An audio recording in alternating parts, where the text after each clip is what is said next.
عید الاضحیٰ کے موقع پر ہڈیاں سنبھال کر رکھیں، ان کتوں کے آگے ڈالنی ہے جو پاک فوج اور پاک آرمی پر بھونکتے ہیں۔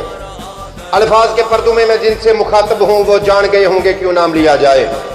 یار اگر سیلاب آتا ہے تو تیری مدد کے لیے تجھے ریسکیو کرنے کے لیے پہنچتی ہے پاک فوج اور پاک آرمی، اور اگر زلزلہ آتا ہے تو تیری مدد کے لیے پہنچتی ہے پاک فوج اور پاک آرمی، اور اگر دہشت گردوں سے نپٹنا ہو، اپنی جانیں نچھاور کرنی ہو تو ان کا مقابلہ کرے تو پاک فوج اور پاک آرمی، اور اگر سرحد پار سے دشمن للکارتا ہے تو تیرے آگے سیسا پلائی دیوار بن کر کھڑی ہوتی ہے تو پاک فوج اور پاک آرمی، اور چند نمک حرام غداروں کو جب تنقید کے لیے کوئی نہیں ملتا تو تب ان کو ملتا ہے، نظر آتا ہے تو پاک فوج اور پاک آرمی۔ آئیے میں بتاتا ہوں پاک فوج اور پاک آرمی کیا ہے۔ جن ممالک کے اندر، جن ملکوں کے اندر پاک فوج اور پاک آرمی جیسی نعمت نہیں ہے، ان کا حال شام، فلسطین، برما، سیریا جیسا ہوتا ہے۔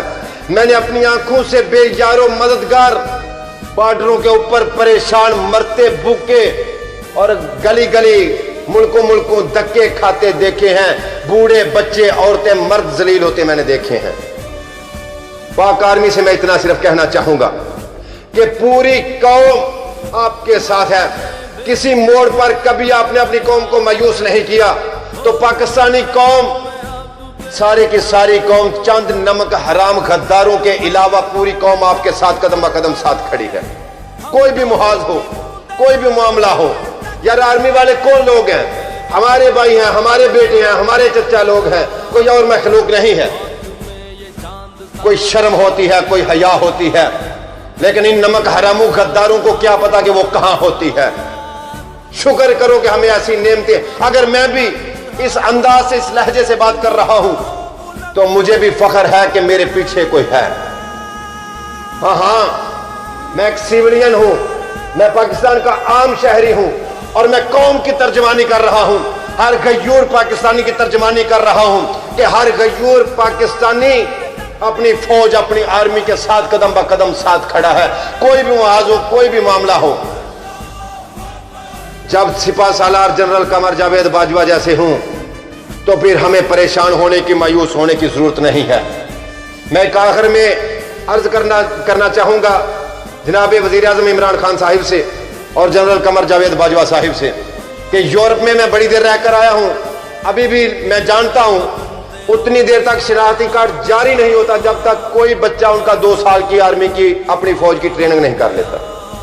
پاکستان میں بھی ایسا قانون رول بنائے تاکہ عوام کو پتا چلے کہ فوج کے اندر، آرمی کے اندر کتنی موج مستیاں ہیں، اور جب کل کوئی معاملہ پیش آئے خدا نخواستہ تو پوری فوج، پوری قوم تیار ہو، ہر وقت تیار ہو، ٹریننگ دی جائے۔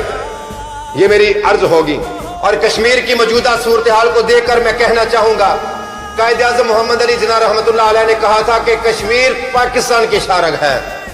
یار مجھے بتائیں، کوئی بندہ بھی میری شارگ پر اگر حملہ کرتا ہے، اگر کوئی بندہ میری شارگ پر چھری چلاتا ہے، میری شارگ لہو لہو، تو میں کیسے چین کی نیند سو سکتا ہوں؟ میں کیسے آرام کی نیند سو سکتا ہوں؟ میرا پورا وجود، بدن کیسے آرام کی، سکھ کی نیند سو سکتا ہے؟ میرا کشمیر جل رہا ہے، میرا کشمیر لہو لہو ہے۔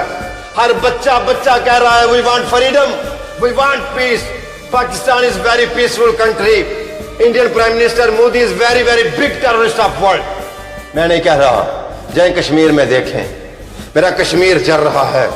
میں بات آگے لے جاتے ہوئے صرف اتنا کہنا چاہوں گا کہ پاکستان کے، میرے ملک کے سرورہ عمران احمد خان نیازی صاحب اور جنرل قمر جاوید باجوہ صاحب اور دیگر ادارے کشمیر کے مسئلہ پر بڑے منظم طریقے سے ورک کر رہے ہیں۔ جہاں ہماری سوچ ختم ہو جاتی ہے وہاں سے ان کا کام شروع ہوتا ہے، اور جذبات میں رہ کر، اپنے آپ کو قابو میں رکھ کر بات کو سمجھیے۔ اس سے پہلے پچھلی حکومتوں نے اتنا ورک نہیں کیا اور اس مسئلے کو اتنا اجاگر نہیں کیا، اور انشاءاللہ پاکستان زندہ باد تھا، زندہ باد ہے، زندہ باد رہے گا، اور کشمیر پاکستان کا حصہ تھا، حصہ ہے اور حصہ رہے گا۔ موجودہ صورتحال کو دیکھ کر بڑا دکھ ہوتا ہے، لیکن صرف اتنا کہنا چاہوں گا، کتاب سادہ رہے گی کب تک؟ کبھی تو آغاز باب ہوگا۔ جنہوں نے بستی اجاڑ ڈالی، کبھی تو ان کا حساب ہوگا۔ سحر کی خوشیاں منانے والوں، سحر کے تیور بتا رہے ہیں کہ ابھی تو اتنی گھٹن پڑے گی کہ سانس لینا عذاب ہوگا، ہم چھین کے لیں گے آزادی۔